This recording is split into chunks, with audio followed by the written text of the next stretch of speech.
The president says he'll unilaterally pay TSA agents after House Republicans kill a compromise bill to end Democrats' hold on that funding. Coloradans will vote on a ballot measure on whether to ban trans girls from girls' sports. Is it a safety and fairness concern or a culture war issue targeting a tiny number of kids? The only issues I've ever had have been with spectators or parents. A Republican candidate for governor expands and intensifies his anti-Semitic rhetoric, claiming a group of Jewish people run the world and Colorado. And in an unusually hot Colorado, we find your Friday good news among the hockey fans looking for a trip to the Frozen Four. That's tonight on Next. The Department of Homeland Security says TSA officers will see paychecks as soon as Monday, thanks to an emergency executive order from President Trump. Democrats, including Colorado senators, held up funding trying to force changes to immigration enforcement. But then it was ultimately House Republicans who killed a funding compromise.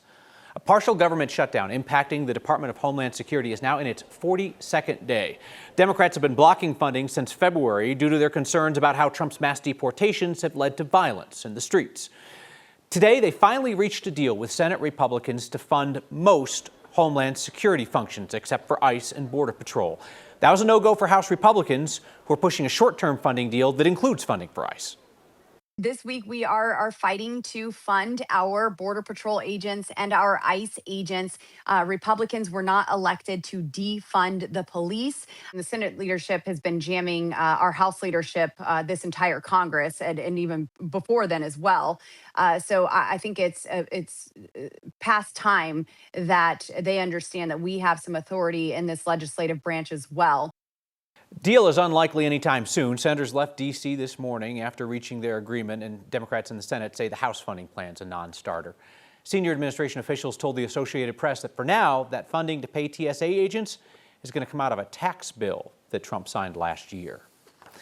Colorado voters will decide in November whether transgender girls should be playing girls' sports. Backers of the ballot initiative, 109, say it's about protecting kids. But some coaches tell us it would actually do the opposite. Our TSA Shutdown talked with both. Spring blossoms more than flowers. It brings the idea of something new. For some reason, they want to use this as a wedge issue to then get more kids out of sport. I don't know. For rugby coach Kurt Weaver, that's talking about politics out loud. I'm not sure who thinks this is a good idea. Weaver's talking about ballot initiative 109. It's a measure Coloradans will vote on this November that would require students to compete on teams that matched their sex assigned at birth, not their gender identity. What I am worried about is those young girls that are in sport that are going to have to get gender checked because their haircut is wrong. I don't think anybody is interested in doing that, but it does establish clearly and firmly that the women's category is for women only. Jennifer Say is a former U.S. gymnast who now runs a clothing company that advocates for banning trans women from competing in women's sports. She says sports are not about validating anyone's identity or welcoming all. So you don't think high school sports are about inclusivity? I don't. I think we have an obligation to create a fair and level and safe playing field. How Say and others will do this if this measure passes still needs to be figured out.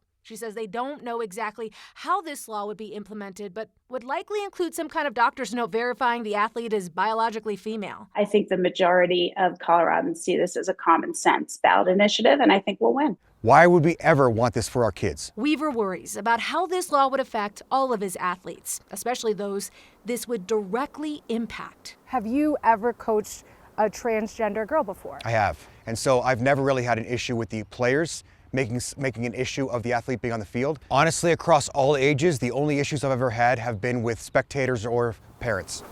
The fate of the game will be left to a field of voters. Both sides believe either outcome will certainly bring change. It really is just about creating opportunities for girls and women. This has no impact on girls' sports except to make it worse. That was our Julissa Irizarry reporting. Weaver says he has already had a parent attempt to identify transgender girls on the field based solely on appearance, and the parent was incorrect. Say stressed that this does not exclude transgender people from participating in sports, as they would be welcome to compete on the team of the gender that they were assigned at birth.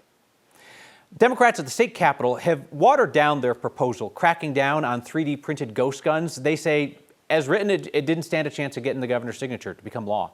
So if this passes, the bill would still ban the sale and unlicensed manufacture of 3D printed guns and gun parts. Those types of guns are increasingly being used to get around background checks. But today, the bill's sponsors took out a provision that would have banned the distribution of digital instructions on how to print a 3D firearm. That drew criticism on free speech grounds, not just on Second Amendment grounds. And the bill's sponsors said, frankly, they did not have the support of Democratic Governor Jared Polis on that. This amended bill is what the governor tells us he will sign into law. The question then may be, is this cleanup enough? My answer is a resounding yes. It's unfortunate that the key parts of this legislation had to be removed to get this signed this year. The amended bill still has to pass a final vote in the Senate and the House before it heads to the governor. This is Polis's last year in office, and the bill's sponsors say they will be back to talk about a ban on firearm printing instructions under a new governor next year. Meteorologist Chris Bianchi, you love the Colorado Rapids. You've been the voice of the Colorado Rapids. I have never once on the air asked you for a Colorado Rapids forecast, and here I am asking you for a Denver Summit FC forecast for this weekend. What is it going to be like for the women's pro soccer debut in town? Mwah, chef's kiss tomorrow. Love it. Oh, pristine. Just all you need is the sunscreen tomorrow if you're going down to Empower Field at Mile High to go to that Denver Summit FC opener. Hey, one of the positives here of having this full-on summer weather that we've had here in March. I mean, of course, again, talking about how this is linked to a warming climate, how this has been an exceptionally and historically warm March and winter, but hey, 80 degrees. Can't complain about that for the first ever game for Denver Summit FC. This would be our 6th record high this month. We can get up to 83 tomorrow. Unlikely. Right now, hard to believe it's going to be 80 tomorrow with those highs, with temperatures right now 40s and 50s. But this ridge high pressure moves back in, and that will spike those temperatures, not just for tomorrow, but for Sunday and Monday as well. Then, this is more classic spring weather. It's that up and down nature. It's not that consistently warm stuff. Usually, we're used to getting that roller coaster ride, and we'll get that in the form of some rain and snow next Tuesday and Wednesday. Some models showing a rain-snow mix down here into Denver, but a better chance for that later next week. So just an early heads up. If you have put away that snow shovel, you might want to bring it back out. Now, next Tuesday, Wednesday, rain, maybe a little slushy snow here in Denver, not a big deal, but keeping an eye particularly on next Friday, especially for Easter weekend when things could be a lot more active. Until then, more near record heat Saturday, Sunday, and Monday before we cool down, briefly warm back up, and then cool down, as is spring in Colorado. A Republican candidate for governor in Colorado is ramping up his anti-Semitic rhetoric. Joe Oltmann claims, quote-unquote, synagogue of Satan Jews controls the world and are running Colorado. In recent weeks, Oltmann has expanded the targets and the intensity of his claims. You can tell me at the end of this if I'm anti-Semitic or not. Joe Oltmann, a MAGA podcaster and Republican candidate for Colorado governor, says what he calls a synagogue of Satan controls the world and runs Colorado. In Colorado, the governor, secretary of state, the attorney general, much of the power structure that is AGs, they're Jewish. They're overrepresented in Colorado. Oltmann has recently expanded his claims to say that a Jewish cabal controls Colorado's judicial system, including judges and investigators. But much of his focus is on Governor Jared Polis, Attorney General Phil Weiser, and Secretary of State Jenna Griswold, who are all Democrats and also Jewish. Oltmann has called for all three to be tried for treason and executed, which was condemned by the head of the Anti-Defamation League as dangerous anti-Semitic rhetoric. I think Jared Polis should be hung. I think Jenna Griswold should be hung.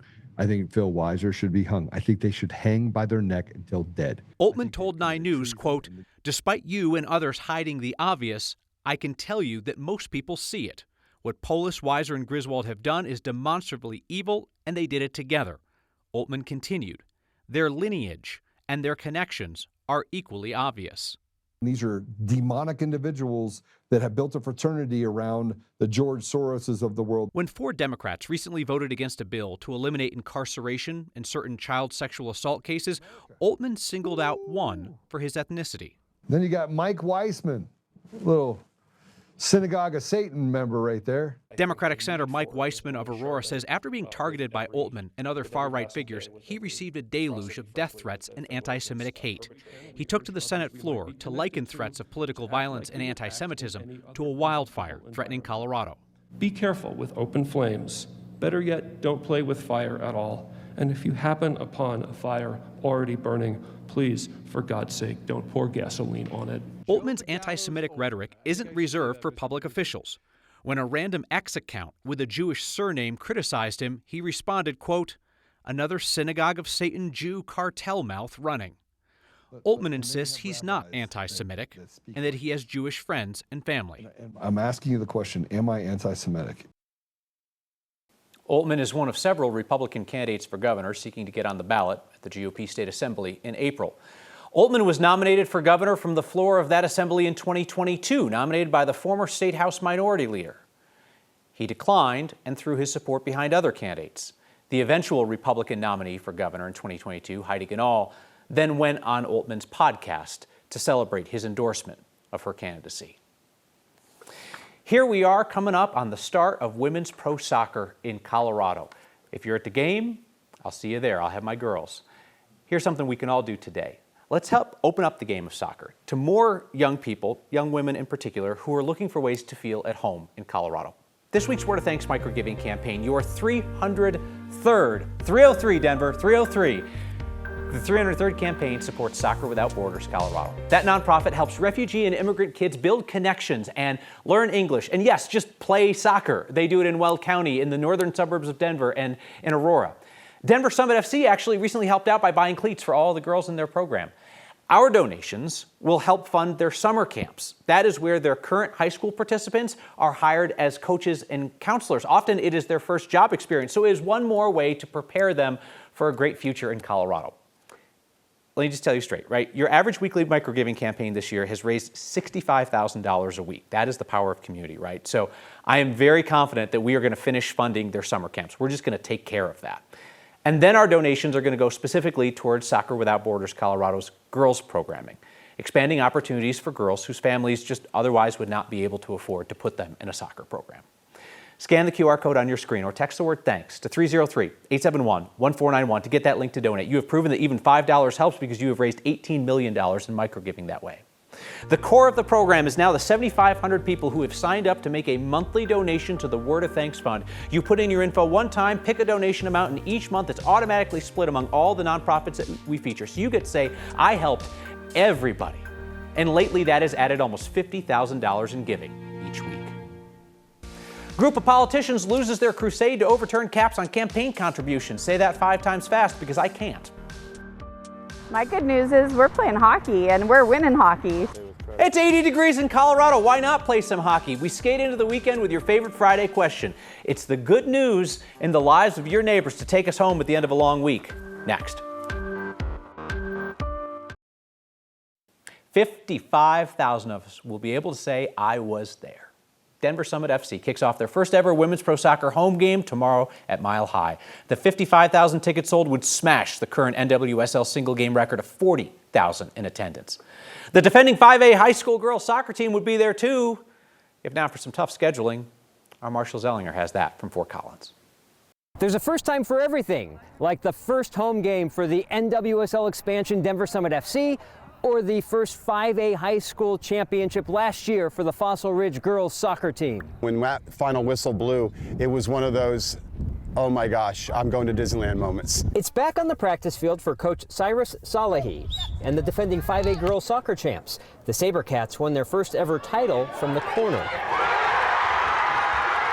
But even championship players look up to others. Yes, it's Lindsay Heaps. Janine Sonis. She used to play for my club team, and then she's also a fellow Canadian. Lindsay Horan, now Lindsay Heaps, I guess. The captains of Fossil Ridge, Anna McKenna and Reese, are excited for tomorrow's game. Yeah, if I could be in 2 places at once, that'd be nice. At the same time, the first ever Denver Summit FC soccer game is played at Mile High on national TV. Fossil Ridge will be playing Cherry Creek in Fort Collins. Trying to massage the system and look at schedules for both Cherry Creek and us just didn't happen. We already have to reschedule 2 games because the only 2 brutal weather days we've had are game days. They're not upset. Their state championship is helping elevate a sport that has 55,000 to 60,000 fans ready to cheer on Saturday. It was like an unreal moment. Like, it still doesn't feel real, but it was one of the most fun times I've ever had. It was like probably one of the best times of my soccer career, so It was amazing, yeah. And they'll have another memory tomorrow after their match ends. I think I'm gonna record it and watch it at home. Be surprised, yeah. I have some friends going actually, so they'll report back to me on it. I assume I'm gonna record the game so I could watch it on my own. For next, in Fort Collins, So I'm surprised. I'm Marshall Zellinger. A federal judge has tossed out an effort to challenge the state's limit on political campaign contributions. A group of Colorado Republicans has been challenging those limits, which are among the lowest in the country. They've been at this for years. 2 decades ago, Colorado voters approved caps on how much individuals, committees, and businesses can donate to political parties and campaigns. But in 2022, various Republican candidates, including perennial candidate for governor Greg Lopez, filed a lawsuit. They claim the limits are too low and that they violate political expression and association rights for both the campaigns and the people who want to give. Federal judge disagreed in ruling this week. The court says the limits are constitutional and that they're meant to prevent corruption. 488 weeks into this program. Can you believe we've lasted that long? And we're still not sick of going out to ask Coloradans our favorite Friday question. It's simple. What's your good news? And it's next. There's all kinds of attention on college basketball this time of year, of course, but good news for hockey fans. NCAA men's hockey tournament's underway. Loveland, Colorado is one of the host cities for the Sweet 16. What a good place to go get your weekly dose of good news. We are at Blue Arena in Loveland, Colorado, and we are here for the regional playoffs of the NCAA tournament. We're going to the Mavericks. Who are they playing? Cornell? Oh, Western Michigan. Western, oh yeah. Okay, sorry about that. We're gonna have to do a lot of editing. And we're excited to see Denver. We're here to support the Pios. Go Bears! From Mankato, Minnesota. Good news for the week is Denver's going to be making it to the Frozen Four next week. The good news is the Mavs are in the playoffs. Squeaked in, and it's going to be a fun weekend. The good news is everywhere I've been in this city, everybody has told me what a wonderful team we have. Polite, nice, top of the line everywhere. My good news is we're playing hockey and we're winning hockey, so it's a good weekend. My good news for the week is I'm off work here visiting my dad for the weekend, so I'm having a good time getting away from the Phoenix Heat right now. We're happy to see 2 games and so excited to see the Pios play. That I got to go here and have fun. We are proud to be here and represent MSU. I'm here watching some great hockey. Don't have to work today, so going to see some great hockey games. What's your good news? That I can come here and watch them. You get to watch hockey. Cool. Go Pios! Go Pios! Horns up, baby! Heck no! GU's gonna take it. We'll see you on Sunday. Hey, good news for the Pios. They are up 4-0, likely headed to the next round this weekend. We're back with another round of your feedback next. Feedback from Stephanie on Blue Sky. We're there. We're everywhere. She says, thank you for giving a spotlight to the Denver Summit FC inaugural home opener this weekend. She said it means so much as a women's sports fan, or as we will call them in the future, sports fans. Sports fans. Sandy says, we are part of the monthly giving campaign. She signed up to make a recurring donation to the Word of Thanks Fund. She said, wouldn't it be great if there was a boost button so we could easily give additional money for a particular campaign that was close to our heart? I love that idea, Sandy. But if you text thanks to the same number, you go to the same place, there's an option there to donate to just that weekly campaign. That's your boost button. Would welcome you to do it anytime. Go Summit. See you next time.